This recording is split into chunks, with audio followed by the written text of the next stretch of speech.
18 नवंबर 2024 doctor Sarvepalli Radhakrishnan Rajasthan Ayurveda विश्वविद्यालय जोधपुर के कुलपति प्रोफेसर प्रदीप कुमार प्रजापति की प्रेरणा से संगठक university college of homeopathy Jodhpur में कार्डियो पल्मोनरी रेसिस्टेशन प्रशिक्षण कार्यक्रम का आयोजन दिनांक 18 नवंबर 2024 सोमवार को university college of homeopathy Jodhpur में किया गया। महाविद्यालय के प्राचार्य डॉक्टर गौरव नागर ने मुख्य अतिथि का स्वागत करते हुए इस प्रशिक्षण की महत्वता बताई एवं डॉक्टर राजेश कुमार कमावत ने बताया कि राष्ट्रीय होम्योपैथी आयोग के निर्देशानुसार कार्डियो पल्मोनरी रेसिस्टेशन प्रशिक्षण कार्यक्रम जोधपुर के प्रख्यात सीपीआर विशेषज्ञ डॉक्टर राजेंद्र तातेर ने विश्वविद्यालय की आंगिक संस्था में नव प्रवेशित बीएचएमएस प्रथम वर्ष बैच छात्र छात्राओं को सीपीआर विधिया का अभ्यास करवाया। डॉक्टर तातेर ने इस अवसर पर अपने उद्बोधन में सीपीआर की महत्वता बताई। हृदयघातक विद्युत आघात, पानी में डूबे हुए व्यक्ति, श्वास नली में भोजन फंसे जाने जैसी स्थिति में रोगी पर प्राथमिक उपचार के रूप में सीपीआर तकनीक वास्तविक प्रदर्शन कृत्रिम मानव डमी पर बताया। वयस्क 3 माह से 3 वर्ष एवं 3 वर्ष 13 वर्ष के आयु में किए जाने वाले सीपीआर तकनीकों से अवगत करवाया। लोकल से लेकर ग्लोबल तक की खबरों के लिए देखते रहिए सचिन रिपोर्ट।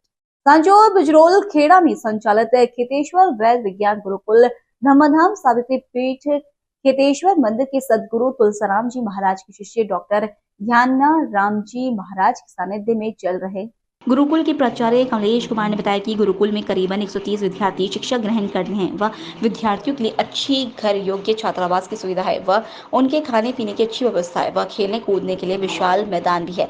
वह तरह तरह के यहाँ खेल संबंधित प्रतियोगिता भी आयोजित होती रहती है। गुरुकुल में ऋषि कुमारों की शिक्षा के साथ संस्कार भी दिए जाते हैं। बिजरोल खेड़ा में 8वीं तक विद्यार्थी विद्या अर्जित करने के बाद आगे की पढ़ाई के लिए बड़े गुरुकुलों में प्रस्थान कर जाते हैं। हरिओम सा जय गुरु महाराज जी। अखिल भारतीय राजपूत समाज विकास संस्थान द्वारा संचालित ब्रह्म ऋषि खेतेश्वर वेद विज्ञान गुरुकुल बिजरोल खेड़ा अभी वर्तमान में इस गुरुकुल में दूसरी से लेकर 8वीं तक कक्षाएं संचालित है। इस भवन के अंदर 3 मंजिला भवन है। कुल 60 रूम है, 15 हॉल है। पास में बालकों के भोजन की व्यवस्था है। उसमें सुबह 7 दिन अलग अलग अल्पाहार मिलता है, साथ में दूध भी मिलता है। 1 बजे भोजन मिलता है। शाम को भोजन होता है, शुद्ध एवं सात्विक भोजन मिलता है। यहाँ अभी जो स्टैंड है 130 बालकों की है। गत वर्ष 150 बालक थे। काफ़ी बालक 8वीं अध्ययनरत करके दूसरी संस्थाओं में पढ़ने के लिए चले गए। इसी संस्था में उद्यान बालकों के लिए बढ़िया है। खेल के लिए शाखाओं के विभिन्न प्रकार के खेल खेले जाते हैं। छोटे छोटे बालकों के लिए अलग अलग प्रकार के खेलों का आयोजन होता है। जय गुरु। अतिथि देवो भव। जय गुरु महाराज जी। मेरा नाम लक्ष्मण, मैं क्लास 7वीं में पढ़ता हूँ। हमारे यहाँ पर दूसरी क्लास से 8वीं तक क्लासें संचालित है। हमारे हर एक क्लास में 20 से 25 विद्यार्थी पढ़ते हैं। हमारे क्लास एवं आवास दोनों एक साथ ही है। क्लासों के लिए बड़े बड़े हॉल और उनमें बोर्ड अलग अलग लगे हुए हैं। और हमारे रूम में चार जन हम प्रत्येक एक रूम में रहते हैं और चारों के पलंग अलग अलग हैं। हम रूम बड़ा रूम है, उसमें हम आराम से रहते हैं। उसी में बाथरूम है और हम सुबह 5 बजे जग जाते हैं। 5 बजे हम सुबह 5 बजे उठ जाते हैं। उठने के बाद हम सुबह की नित्य क्रिया करते हैं। उसके बाद हम योगा व्यायाम करते हैं। उनके बाद हम अल्पाहार के लिए जाते हैं। वहाँ पर हमें 7 दिन अलग अलग अल्पाहार मिलता है और साथ में दूध भी मिलता है। उसके बाद हमारी नित्य क्लासेस शुरू हो जाती है। उसके बाद हम 1 बजे के लिए भोजन के लिए जाते हैं और उनके बाद हम 1 घंटा विश्राम करते हैं। उसके बाद हमारी एक्स्ट्रा क्लासेस लगती है और उनके बाद हमारा खेल चक्र हो जाता है। फिर हम खेल में विभिन्न खेल खेलते हैं, शाखाओं के खेल खेलते हैं। हम कई प्रतियोगिताएं भी करते हैं खेलों में, जैसे खो खो की प्रतियोगिता, कबड्डी की प्रतियोगिता, अलग अलग प्रतियोगिता करते हैं। उसके बाद हमारी संध्या आरती की जाती है। उनके बाद हम वापस भोजन के लिए जाते हैं।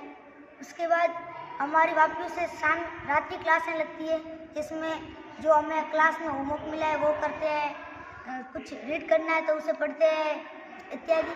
उसके बाद हम मंत्र उच्चारण करते हैं और उनके बाद हम 10 बजे सो जाते हैं। ये रिटर्न हमारा 7 दिन चलता रहता है और हम यहाँ पर बहुत खुश हैं। हमारे सामने खेल के एक बहुत बड़ा मैदान है, उसके जस्ट सामने एक बगीचा भी है, जिसमें हम प्रत्येक रविवार को बगीचा देखने जाते हैं और उसमें अलग अलग पौधे लगे हुए हैं और एक कुटिया भी है और बीच में बैठने के लिए एक बड़ा सा घेरा भी है। धन्यवाद। जय गुरु महाराज जी की। सौराष्ट्रे सोमनाथं च श्रीशैले मल्लिकार्जुनम् उज्जैनं महाकालं ओंकारं ममलेश्वरं वरल्यं वेदनाथं च नाटिन्यं देवशङ्करं सेतुबन्धे दुरामेशं नागेशं दारुकावने वाराणस्यां तु विश्वेशं त्र्यम्बकं गौतमी तटे हिमालये तु केदारं दृष्ट्वा संसशिवालये एतानि ज्योतिर्लिङ्गानि सायं प्रातःपठे नरः सप्तजन्मकृतं पापं स्मरेण विनश्यति। लोकल से लेकर ग्लोबल तक की खबरों के लिए देखते रहिए सचिन रिपोर्ट। जनपद कुशीनगर में आज रामकोला में स्थित पडरौना मार्ग पर शीतला आई केयर सेंटर का भव्य उद्घाटन उत्तर प्रदेश सरकार के 2 राज्य मंत्रियों के हाथों फीता काटकर किया गया। उद्घाटन समारोह के अवसर पर राज्य मंत्री अतुल सिंह उर्फ यशवंत सिंह ने कहा कि आज जनपद कुशीनगर में आधुनिक उपकरणों से लैस विदेशी मशीनों के जरिए आंखों का ऑपरेशन लेंस जैसी सुविधा आसानी से कम कीमतों में नेपाल भैरहवा के प्रख्यात आई सर्जन द्वारा किया जाएगा। यह सुविधा जनपद कुशीनगर में नहीं था। लोग अपनी आंखों की बीमारी के इलाज के लिए सीतापुर, गोरखपुर, दिल्ली, नेपाल, भैरहवा जाते थे, जहाँ अत्याधिक किराया, 1 सप्ताह का समय, बेफिजूल के पैसों का खर्च कर भार से अब निजात मिलेगी। राज्य मंत्री राजेश्वर सिंह ने कहा कि इस बेहतरीन कार्य करने वाले विनोद सिंह और उनकी टीम बधाई के पात्र हैं। आज के युवाओं में ऐसा टैलेंट देखने को मिला, इससे आम युवाओं को इससे सीख लेनी चाहिए। शीतला आई केयर सेंटर के उत्थान व विकास के लिए हृदय से ईश्वर से कामना करता हूँ। बड़े आधुनिक मशीन लगाए गए, अच्छे डॉक्टर भी भैरवा नेपाल डॉक्टर भी आ रहे हैं। सीतापुर लखनऊ से बहुत डॉक्टर यहाँ पे उपलब्ध रहेंगे और किन किन रोगियों के इलाज होंगे और क्या क्या सुविधाएं रहेंगी मरीजों के लिए।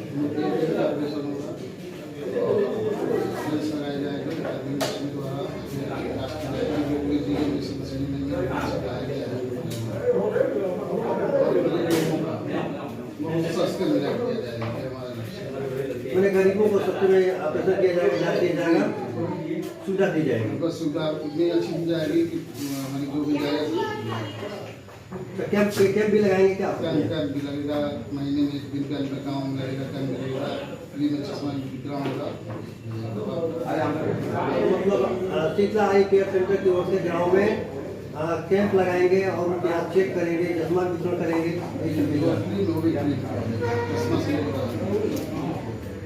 टोटली बैलेट तले होगा जी। शीतला आई केयर बैलेट तले होगा ना? हाँ, शीतला आई केयर कौन को डॉक्टर आप रहेंगे? नेपाल से बैकग्राउंड डॉक्टर सब आए बगल बैठे हैं, अमेरिका जी आ रहे हैं, लखनऊ से भी रहेंगे। 3 डॉक्टर पर संदीप सिंह रहेंगे। संदीप सिंह मैं डेली ओपीडी भी चलेगा? चलेगा। आम प्राइवेट हॉस्पिटल का ये कंटिन्यू चलता रहेगा, ओपीडी भी चलेगी, ट्रीटमेंट होगा और आंखों की जांच भी होगी। कैसा नाम आपका? विनोद सिंह। ठीक है। लोकल से लेकर ग्लोबल तक की खबरों के लिए देखते रहिए सचिन रिपोर्ट। जनपद बिजनौर की तहसील धामपुर क्षेत्र के ग्राम दौलतपुर सूखा निवासी एक महिला ने अपनी ही बहू के ऊपर साधु के साथ मिलकर बेटी की हत्या किए जाने का आरोप लगाया गया है। थाना धामपुर पर दिए गए प्रार्थना पत्र में महिला द्वारा आरोप लगाया गया है कि उसके पुत्र परविंदर कुमार का विवाह लगभग 8 वर्ष पहले ग्राम गुनिया खेड़ा निवासी प्रीति के साथ हुआ था। प्रीति एक माह पूर्व दिनांक 17 अक्टूबर 2024 को अचानक घर से लापता हो गई थी। उसके द्वारा बहू के लापता होने की सूचना थाने में दी गई। कुछ समय पश्चात प्रीति नजदीकी गांव लांबाखेड़ा निवासी संजय कुमार के साथ बरामद हुई। दिनांक 17 नवंबर 2024 को परविंदर अपने ही ग्राम वासियों कौशल पुत्र भातुर एवं अमित पुत्र धर्मपाल के साथ ग्राम सालाराबाद के बाजार में गया था। शाम को बाजार से घर आते समय ग्राम सालाराबाद में ही बाइक नंबर UP 20Y4511 पर सवार 2 व्यक्तियों ने वादनी के पुत्र परविंदर के सिर पर स्टील की रॉड से हमला करके उसकी हत्या कर दी गई। वादनी को यकीन है कि उसके पुत्र की हत्या उसकी बहू ने ही अपने 2 साथियों संजय कुमार पुत्र भरत सिंह निवासी ग्राम लांबाखेड़ा और एक अज्ञात व्यक्ति के साथ मिलकर उसके पुत्र परविंदर की हत्या की है। डेड बॉडी मिली है, क्या मामला है? ग्राम सालाराबाद थाना धामपुर का मामला है। शाम 7:30 बजे की घटना है। एक व्यक्ति की डेथ हुई है जिसमें परिजन आरोप लगा रहे हैं कि किसी ने इसका हत्या की है। परिजन से तहरीर प्राप्त किया जा रहा है और डेड बॉडी को कब्जे में लेकर पोस्टमार्टम के लिए भेजा गया है। जो भी तथ्य सामने आएंगे उन अनुसार विधिक कार्रवाई की जाएगी।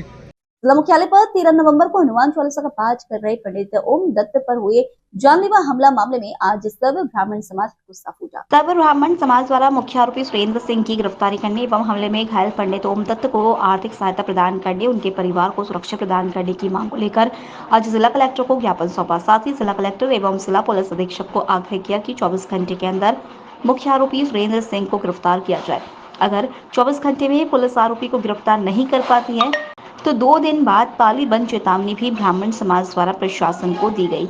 इस मौके पर जिले भर से आए सैकड़ों की तादाद में ब्राह्मण समाज के समाज बंधु मौजूद रहे।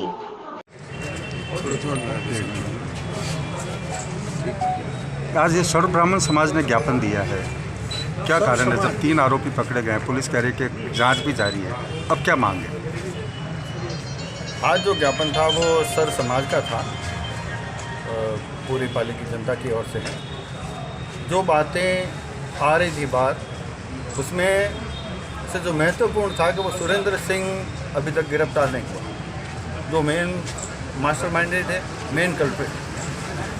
ऊपर से ये भी बातें आई कि साहब वो तो उस दिन यहाँ नहीं था और ऐसी स्थिति पुलिस प्रशासन के स्तर पर सुनने को मिली। हमें ये जानकारी में है और वास्तव में ये है कि पुलिस तो पूरी मिली हुई है जिन्होंने ही उनको डेवलप किया है, तो वो उनको बचाने की फिराक में है।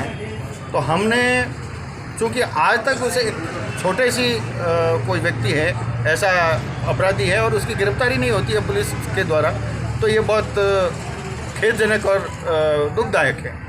तो हमारा ये सबसे और पब्लिक की जनता का ये रिक्वेस्ट था कि एक बार कलेक्टर साहब को और सबको मिलकर बता दें कि अगर उनको तुरंत गिरफ्तार करें, वो मास्टरमाइंडेड हैं, वो मेन कल्प्रिट है। अगर वो गिरफ्तार नहीं होता है तो फिर हमको और कड़े स्टेप अपनाने को मजबूर होना पड़ेगा और उसके लिए हमने चेतावनी देने के लिए यहाँ आए, कलेक्टर साहब को ज्ञापन दिया। क्योंकि जो डिसीजन है आम जनता का वो ये है कि साहब परसों अगर कल तक गिरफ्तारी नहीं की जाती है 24 घंटे तो परसों फिर पाली बंद का आह्वान करें और पाली बंद कराएंगे। पहले प्रशासन को चेतावनी के रूप में हमारी आज का मीटिंग थी और दूसरा जो मांग थी कि प्रॉपर्टी संरक्षित हो, ओम जो पंडित जी हैं उनका परिवार संरक्षित हो और उनको जो सरकारी सहायता कुछ मिल सकती है तो वो उनको दिलाने की कोशिश करें। और अगर ऐसा नहीं होता तो फिर हमको सड़कों पे आने के लिए बाध्य होना पड़ेगा, पाली की जनता को बाध्य होना पड़ेगा। इसके लिए हम सब मिलके यहाँ आ जाएंगे। बुधवार की हैं, अभी तक ये कहा गया कि नहीं वो मेन कल्प्रिट है, उनको गिरफ्तार करने की कोशिश कर रहे हैं। जो कलेक्टर साहब ने कहा कि नहीं उनको बिल्कुल गिरफ्तार करने की कोशिश कर रहे हैं, हम आपके साथ हैं और पूरा उसको गिरफ्तार करके पूरी जितनी की मदद होगी वो करेंगे, ऐसा आश्वासन दिया है। पर एक छोटा सी आदमी अभी तक गिरफ्तार नहीं हुआ है, ये खेदजनक बात है। लोकल से लेकर ग्लोबल तक की खबरों के लिए देखते रहिए सचिन रिपोर्ट।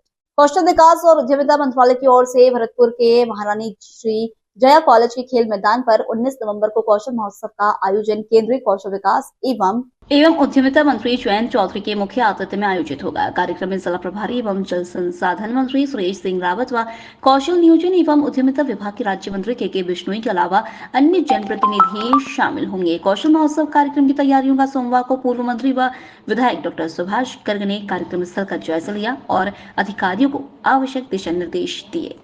लोकल से लेकर ग्लोबल तक की खबरों के लिए देखते रहिए सचिन रिपोर्ट। जनपद कुशीनगर में आज रामकोला में स्थित पडरौना मार्ग पर शीतला आई केयर सेंटर का भव्य उद्घाटन उत्तर प्रदेश सरकार के 2 राज्य मंत्रियों के हाथों फीता काटकर किया गया। उद्घाटन समारोह के अवसर पर राज्य मंत्री अतुल सिंह उर्फ यशवंत सिंह ने कहा कि आज जनपद कुशीनगर में आधुनिक उपकरणों से लैस विदेशी मशीनों के जरिए आंखों का ऑपरेशन लेंस जैसी सुविधा आसानी से कम कीमतों में नेपाल भैरहवा के प्रख्यात आई सर्जन द्वारा किया जाएगा। यह सुविधा जनपद कुशीनगर में नहीं था। लोग अपनी आंखों की बीमारी के इलाज के लिए सीतापुर, गोरखपुर, दिल्ली, नेपाल, भैरहवा जाते थे, जहाँ अत्याधिक किराया, 1 सप्ताह का समय, बेफिजूल के पैसों का खर्च कर बाहर से अब निजात मिलेगी। राज्य मंत्री राजेश्वर सिंह ने कहा कि इस बेहतरीन कार्य करने वाले विनोद सिंह और उनकी टीम बधाई के पात्र है। आज के युवाओं में ऐसा टैलेंट देखने को मिला, इससे आम युवाओं को इससे सीख लेनी चाहिए। शीतला आई केयर सेंटर के उत्थान व विकास के लिए हृदय से ईश्वर से कामना करता हूँ। बड़े आधुनिक मशीन लगाए गए, अच्छे डॉक्टर भी, भैरवा नेपाल डॉक्टर भी आ रहे हैं। सीतापुर, लखनऊ से बहुत डॉक्टर यहाँ पे उपलब्ध रहेंगे। और किन किन रोगियों के इलाज होंगे और क्या सुविधाएं रहेंगी मरीजों के लिए?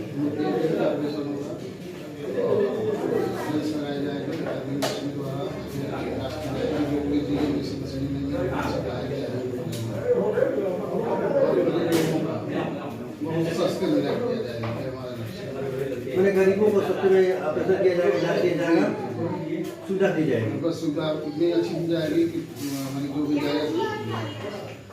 कैंप भी लगाएंगे क्या? कैंप भी लगेगा, महीने में 1 दिन कैंप लगेगा, कैंप लगेगा, फ्री में चश्मा वितरण होगा। मतलब शीतला आई केयर सेंटर की ओर से गाँव में कैंप लगाएंगे और उनके यहाँ चेक करेंगे, चश्मा वितरण करेंगे।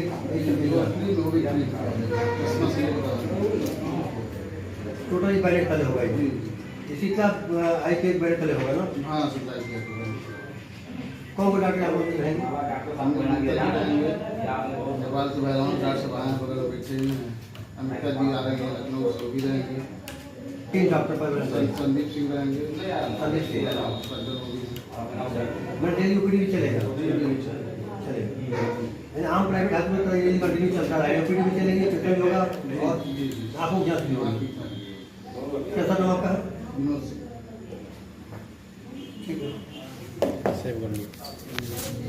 लोकल से लेकर ग्लोबल तक की खबरों के लिए देखते रहिए सचिन रिपोर्ट। जयपुर के 297वां स्थापना दिवस के उपलक्ष्य में जयपुर निगम ग्रेटर की महापौर डॉक्टर सौम्या गुर्जर ने हवा महल विधानसभा क्षेत्र के गंगा पोल गेट पर विराजमान गणेश जी महाराज की पूजा अर्चना की। उसके बाद परकोटे वाले हनुमान जी मंदिर में हनुमान जी के दर्शन कर प्रदेश की सुख समृद्धि की कामना की। साथ ही क्षेत्रवासियों को मिठाई भी वितरण की गई। कार्यक्रम में मंदिर के पुजारी राम अवतार शर्मा, अब्दुल गफूर मंसूरी, सुनील आदि समाजसेवी मौजूद रहे। वार्ड 26 के पार्षद सलमान मंसूरी के पिता अब्दुल गफूर मंसूरी ने महापौर डॉक्टर सौम्या गुर्जर को राजस्थानी चुनरी ओढ़ाकर व माला पहनाकर स्वागत किया। देखिए, मैं सबसे पहले तो अपने आप को भाग्यशाली मानता हूँ कि इस इलाके से मेरा बेटा सलमान मंसूरी पार्षद है, जो जयपुर शहर का प्रथम गेट है, प्रथम बार नींव लगी है और यहाँ से जयपुर स्थापना का हमेशा 18 नवंबर को पर्व मनाया जाता है। और मेयर साहब का भी सौम्या गुर्जर यही है, मैं उनको मेरे इलाके की तरफ से तहे दिल से धन्यवाद देना चाहूँगा कि हमेशा की तरह आज भी वहीं और 18 नवंबर को जयपुर स्थापना दिवस को बड़ी खुशी से मना रही है। और यहाँ सबसे बड़ी बात तो ये कि अब पूरे इलाके के अंदर हम हिंदू मुसलमान मिलकर के यहाँ की गंगा जमुना तहजीब को बरकरार रखते हैं। और हमारे यहाँ के जो सीनियर पंडित जी महाराज हैं, मैं इनका भी तहे दिल से शुक्रिया अदा करता हूँ कि यहाँ पर जब भी मेहमान नवाजी होती है ये बढ़ चढ़ करके हिस्सा लेते हैं और सांप्रदायिक सौहार्द को बनाने के लिए भरपूर प्रयास करता हूँ। जयपुर स्थापना पे आप जयपुरवासियों को क्या संदेश देना चाहते हो? मैं जयपुरवासियों को संदेश देना चाहूँगा स्थापना दिवस के ऊपर कि भाईचारा, गंगा जमुना तहजीब ये हमें बरकरार रखनी है। राजनीतिक पार्टी आएंगी जाएंगी, सत्ता परिवर्तन होता रहेगा, लेकिन हिंदू मुस्लिम भाईचारा ये हमें बरकरार रखने के लिए मैं 18 नवंबर को जयपुर स्थापना दिवस के ऊपर सभी हिंदू मुसलमान भाइयों को तहे दिल से धन्यवाद देना चाहूँगा और मैसेज देना चाहूँगा कि हमारी ये तहजीब जिंदा है। लोकल से लेकर ग्लोबल तक की खबरों के लिए देखते रहिए सचिन रिपोर्ट। खोले के हनुमान जी मंदिर में प्रदेश का सबसे बड़ा अन्नकूट महोत्सव 17 नवंबर रविवार को बड़ी धूमधाम से मनाया गया। इसमें 1 लाख से अधिक लोगों ने श्रद्धालु ने पंगत प्रसादी ग्रहण की। भक्तों के लिए 1000 कुंटल से अधिक अन्न, चावल, तेल, घी आदि सामग्री सहित 150 कुंटल सब्जी से अन्नकूट प्रसादी बनाई गई। यह प्रसाद 51 भट्टियों पर बनाया गया।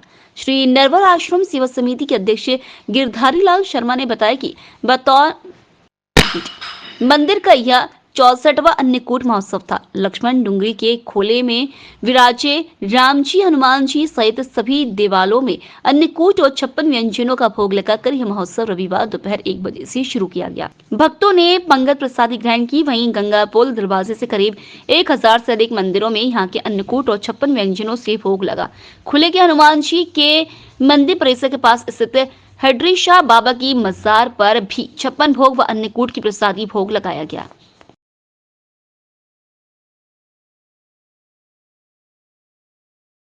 लोकल से लेकर ग्लोबल तक की खबरों के लिए देखते रहिए सचिन रिपोर्ट। राजस्थान सरकार कैबिनेट मंत्री जोराराम कुमावत 2 दिवसीय दौरे को लेकर पाली पहुंचे। पाली सर्किट हाउस परिसर पर कुमावत ने जन सुनवाई की। जिले के अलग अलग क्षेत्र से आए ग्रामीणों ने अपनी समस्याएं कैबिनेट मंत्री के समक्ष रखी। तुरंत प्रभाव से समस्याओं के निस्तारण के निर्देश संबंधित अधिकारियों को दिए गए। कैबिनेट मंत्री ने फसल बुआई के लिए पर्याप्त मात्रा में बांधों से पानी छोड़ने, किसानों को पर्याप्त मात्रा में डीएपी खाद उपलब्ध कराने के निर्देश भी अधिकारियों को दिए। इस मौके पर जिले में सुचारू पेयजल के लिए जलापूर्ति करने, फसल बुआई के समय विद्युत कटौती कम करने के निर्देश भी विभागीय अधिकारियों को दिए गए। इस मौके पर पाली एसपी चूनाराम जाट, जलदाय विभाग सहायक अभियंता कान सिंह रणावत सहित अनेक विभाग के अधिकारी भी मौजूद रहे।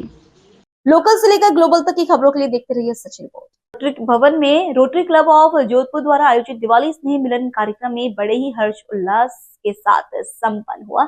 इस खास अवसर पर सदस्यों और उनके परिवारों की बड़ी संख्या में उपस्थितियों ने इस कार्यक्रम को यादगार बना दिया। इस खास अवसर पर सदस्यों और उनके परिवारों की बड़ी संख्या में उपस्थिति ने इस कार्यक्रम को यादगार बना दिया। कार्यक्रम में गायक अविद द्वारा प्रस्तुत शानदार गीतों ने सभी को मंत्रमुग्ध कर दिया।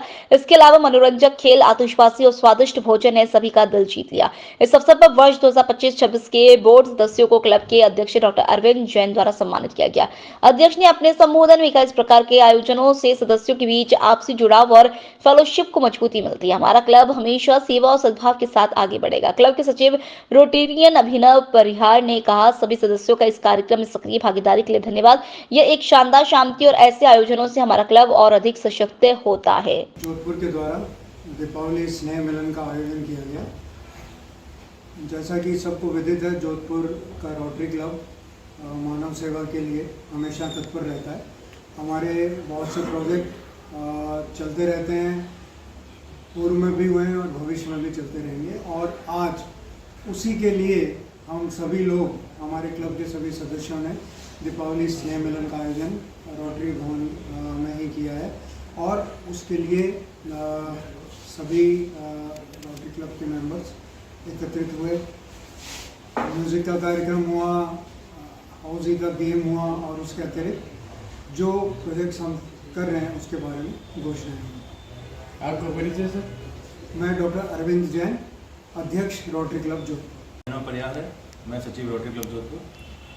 रोटरी एक अंतर्राष्ट्रीय संगठन है जो कि मानव सेवा के लिए और विश्व में सकारात्मक बदलाव लाने के लिए कार्यरत है। और रोटरी क्लब जोधपुर जो है वो भी सारे जो रोटरी के जो भी फोकस एरियाज हैं उन पर काम करता है। हम लोग काफ़ी सर्विस प्रोजेक्ट्स करते हैं जोधपुर में, और सर्विस प्रोजेक्ट करने के लिए ये ज़रूरी होता है कि एक टीम, एक संगठन के साथ में काम करे, एक टीम काम करे साथ में। और उस टीम को हम लोग, टीम के अंदर सिनर्जी बनाने के लिए हम लोग इस तरीके के कल्चर प्रोग्राम करते हैं जिसमें हमारे क्लब के सारे मेंबर्स आते हैं, आपस में एंजॉय करते हैं, डिनर करते हैं, जिसको हम फेलोशिप कहते हैं। तो हम लोग फेलोशिप करते हैं ताकि सब लोग साथ में आएँ क्लब के, और हम लोग अधिक से अधिक प्रोजेक्ट, सर्विस प्रोजेक्ट्स हम लोग कर सकें। आपका परिचय सर? मेरा नाम अभिनव परिहार है और मैं सचिव रोटरी क्लब जोधपुर। लोकल से लेकर ग्लोबल तक की खबरों के लिए देखते रहिए सचिन रिपोर्ट। मारवाड़ जंक्शन के राजकीय अस्पताल परिसर पर राज्य सरकार के निर्देश एवं जिला कलेक्टर के आदेश से क्षेत्र के समस्त आंगनबाड़ियों की आशाओं का 1 दिवसीय पीएलए योजनाओं का प्रशिक्षण शिविर का आयोजन हुआ। प्रशिक्षण शिविर में आभा आईडी टीकाकरण, मौसमी बीमारियों के सर्वे के उपलक्ष्य में पाली से आए अनुभवी ट्रेनरों द्वारा आशाओं को गहन प्रशिक्षण दिया गया। प्रशिक्षण में मारवाड़ जंक्शन क्षेत्र के समस्त गांव से आशाओं ने हिस्सा लिया। लोकल से लेकर ग्लोबल तक की खबरों के लिए देखते रहिए सचिन रिपोर्ट।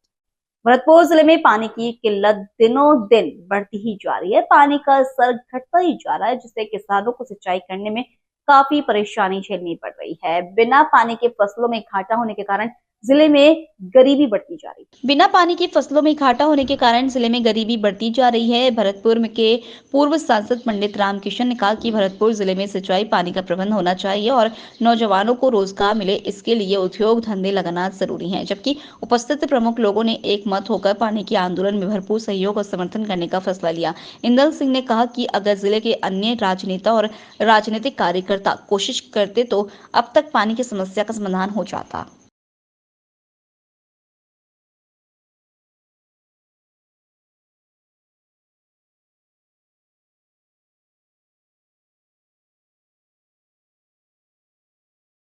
लोकल से लेकर ग्लोबल तक की खबरों के लिए देखते रहिए सचिन रिपोर्ट।